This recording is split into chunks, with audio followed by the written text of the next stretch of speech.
Capacitors पर based एक conceptual question देखिए।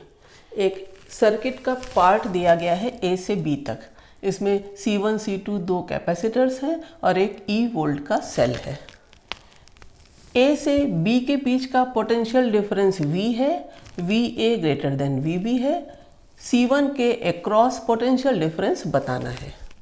सवाल लगाएंगे कैसे? फिगर में देखो, पूरा का पूरा एक पाथ है जिसमें C1 C2 दो कैपेसिटर हैं और एक सेल है। यानी दोनों कैपेसिटर्स कैसे जुड़े हैं? सीरीज में क्या सेम होगा? चार्ज। ये बात पता है अगर, तो charge Q equal to CV होता है तो V1 क्या हो जाएगा? Q upon C1। V2 क्या हो जाएगा? Q upon C2। ये V1 V2 क्या है? Potential difference across C1 and C2।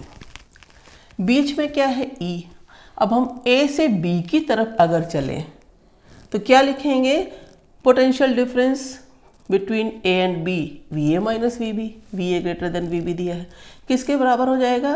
V1 यानी Q upon C1 minus E plus Q upon C2। ये पूरा किसके बराबर दिया गया है? V। A और B के बीच का पोटेंशियल डिफरेंस V है। बस ये एक्सप्रेशन पता चल गया है।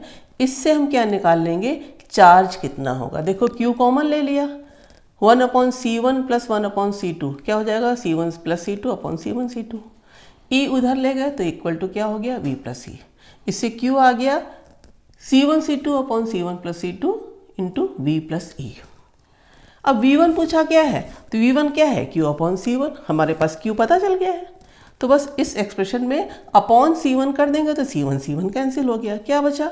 V plus E C2 upon C1 plus C2। Numerical values दी होती हैं तो यही न्यूमेरिकल बन जाता है। तो ये कॉन्सेप्ट है कि हम कैसे निकालेंगे किसी भी एक कैपेसिटर के अक्रॉस पोटेंशियल डिफरेंस।